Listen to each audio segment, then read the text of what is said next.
World News Headquarters।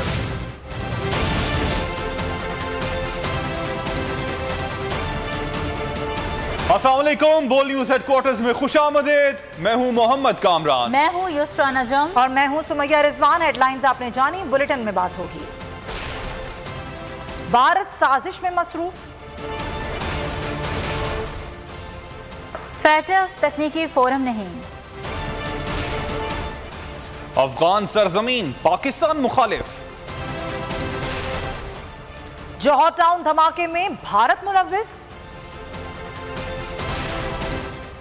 नून league का mission आजाद कश्मीर।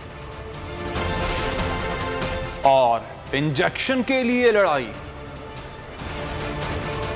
लेकिन सबसे पहले बात करेंगे, वफाकी वज़ीर इत्तलात फवाद चौधरी ने कहा कि पाकिस्तान मुखालिफ बयानिया भारत में तैयार होता है, इसे अफगानिस्तान से जारी किया जाता है और पाकिस्तान में मौजूद कुछ अनासर इस बयानिए को आगे बढ़ाते हैं। कौमी असम्बली में खिताब के दौरान उनका कहना था कि एक खातून समेत जिनका ताल्लुक सहाफत से नहीं, वो लंदन में पाकिस्तान मुखालिफ मुजाहरे अरेंज कराते हैं। उनके बयानात और अल्फाज की उन्हें कीमत अदा की गई होती है। उन्होंने शाजिया मरी से कहा, जवाब दें, सिंध में जो सहाफ़ी कत्ल हुए उसके पीछे कौन से अनासर थे? फेक न्यूज आती है, मैंने रखी जो मामला हिंदुस्तान से चलते हैं। हिंदुस्तान से 3-4 जगह हैं, वहां पर ये ट्वीट्स ओरिजिनेट होती हैं, उनको अफगानिस्तान से बूस्ट मिलता है, वो यहाँ पर आती हैं और हमारे कुछ नादान दोस्त चाहते हुए ना चाहते हुए उसका हिस्सा बन जाते हैं। एक मुसलसल एक इंटरनेशनल प्रोपेगेंडा को सहारा दिया जा रहा है यहाँ के कुछ एलिमेंट्स की तरफ से। पाकिस्तान की सहाफती तारीख में सहाफियों पर सबसे ज्यादा हमले पीपल्स पार्टी के दौर में हुए। ये रिकॉर्ड 39 हमलों में 32 सहाफी अपनी जान की बाजी हार गए। मुस्लिम लीग नून के दौर में 18 हमले हुए, जिनमें 14 सहाफी अपनी जान की बाजी हार गए। बहुत ही मोहतरम कुलीग शाजिया मरी से कहूंगा तो वह मेहरबानी करें और हमें बताएं कि अजीज और अजय ललवानी का जो मर्डर हुआ उसके कातिल कौन। वज़ीर ख़ारजा मखदूम शाह महमूद कुरैशी ने कहा है कि FATF एक तकनीकी फोरम है, उसे सियासी मकासद के लिए इस्तेमाल नहीं होना चाहिए। हिंदुस्तान FATF को सियासी मकासद के लिए इस्तेमाल कर रहा है। अमरीका को अड्डे ना देने का फैसला हमने मुल्की मफाद में किया, आइंदा भी तमाम फैसले मुल्की मफाद में किए जाएंगे।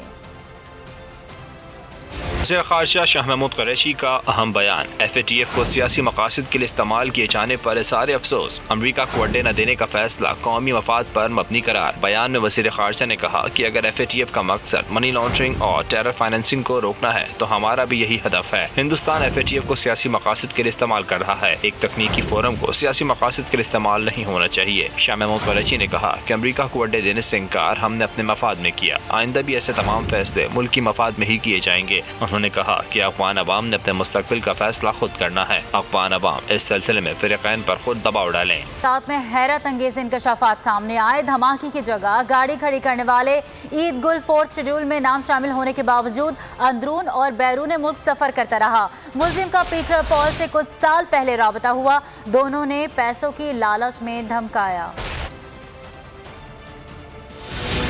जौहर टाउन धमाके की तहकीकात में हैरत अंगेज इंकशाफात। जाए वकूँ पर गाड़ी खड़ी करने वाले ईद गुल का नाम 4th शेड्यूल में शामिल निकला। मुल्जिम लिस्ट में नाम होने के बावजूद अंदरून बैरून मुल्क सफर करता रहा।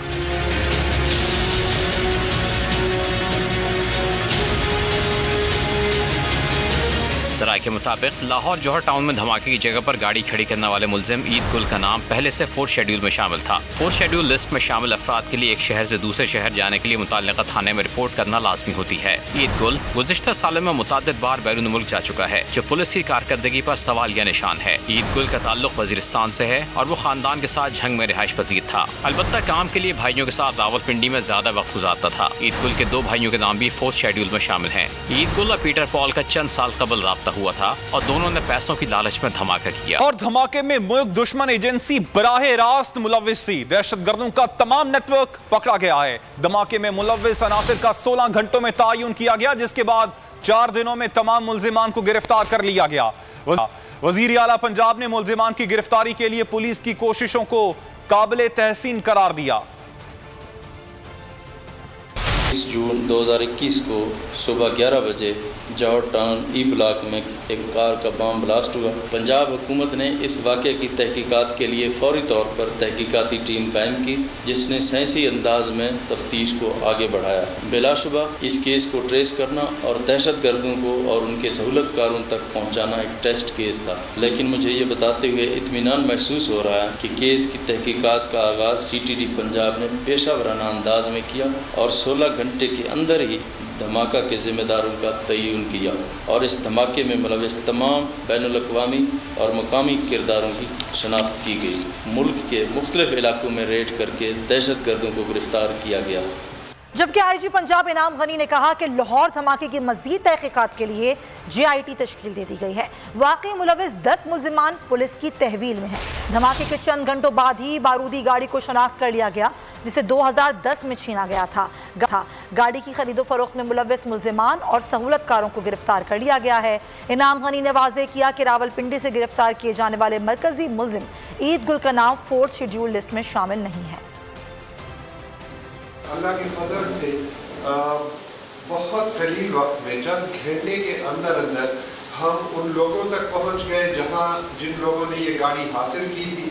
जो इसका मेन लिंचपिन है जिसने ये सारा कुछ पाकिस्तान में अरेंज किया, वो हमारे पास इस वक्त गिरफ्तार है। जिन लोगों की मदद से गाड़ी खरीदी गई, उसका बंदोबस्त किया गया, वो हमारे पास है। जो गाड़ी की यहाँ रिपेयर मुरम्मत की गई, वो भी हमारे पास है। जिसने इसमें बारूदी मवाद भरा, वो भी हमारे पास है। और वही शख्स है जिसने वो गाड़ी लाके फाइनली खड़ी की उस मकाम पे जहाँ पे ये फाइनली ब्लास्ट हुई। 10 के करीब पाकिस्तानी ऐसे शहरी हैं जो इस वाक़े में मुलविस हैं। इसमें मर्द भी हैं, इसमें ख़वातीन भी हैं, लेकिन ये वही एग्जैक्टली लोग हैं जिन्होंने पाकिस्तान में इसको एग्जीक्यूट किया।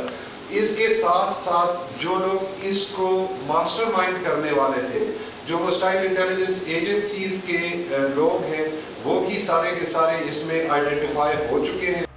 नवाज शरीफ बंद गली में चले गए हैं। उनके पास सरेंडर करने के अलावा कोई दूसरा रास्ता नहीं, उन्हें सजा काटना होगी। मुशीर पार्लिमानी उमूर बाबर अवान का वाज़ेह ऐलान। न्यूज़ कॉन्फ्रेंस में कहा कि अदालत अपने कई फैसलों में रूलिंग दे चुकी है कि मफरूर के आईनी हुकूक नहीं होते। अपोजिशन ने नैब, IB समेत कई इदारों को बंद करने की बात करके ग्रैंड NRO मांगा था। बाबर अवान ने मजीद कहा कि कौमी असम्बली में ओवरसीज़ पाकिस्तानियों को मखसूस नशिस्तें देने की शहबाज शरीफ की तजवीज़ को फ्रॉड और बैरून मुल्क पाकिस्तानियों के हक पर डाका करार दे दिया।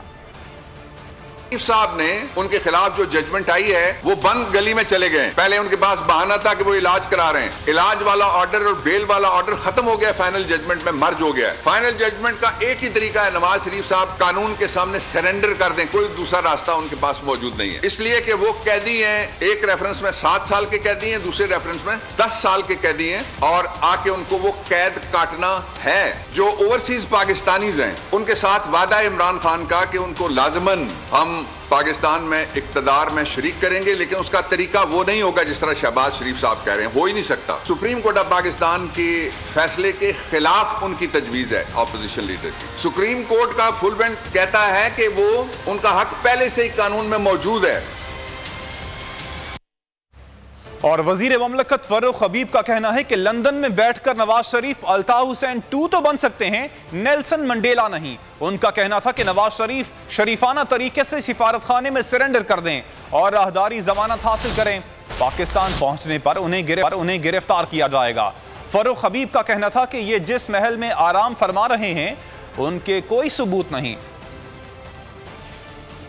जिन नवाज शरीफ अब आराम फरमा रहे हैं उन महलात का कोई रिकॉर्ड इनके पास किसी सूरत मौजूद नहीं है। जो छोटे भाई हैं शहबाज शरीफ हैं, उन्होंने एक जमानत दी थी, स्टाम्प पेपर जमा करवाया था, और वही गारंटर जो रात के अंधेरे में पतली गली से मुल्क से फरार हो रहे थे, आज उनकी अखलाकी हैसियत क्या रह जाती है उनके पास। तो मैं ये नवाज शरीफ को ये पैगाम देना चाहता हूँ कि लंदन में बैठ के आप अल्ताफ हुसैन तो बन सकते हैं, आप नेल्सन मंडेला नहीं बन सकते। अब ये फैसला आपके ऊपर है कि आपने जो है अल्ताफ हुसैन 2 बनना है या यहाँ आकर जो है वो वापस कानून की और आइन की हाकमियत को तस्लीम करना है, लूटा हुआ पैसा वापस करना है और जेलों में अपनी सजाएं पूरी करनी है। और अब बात करेंगे आज़ाद कश्मीर इलेक्शन की, जिसमें नून लीग की इंतखाबी मुहिम मरीम नवाज को सौंपने का फैसला कर लिया गया है।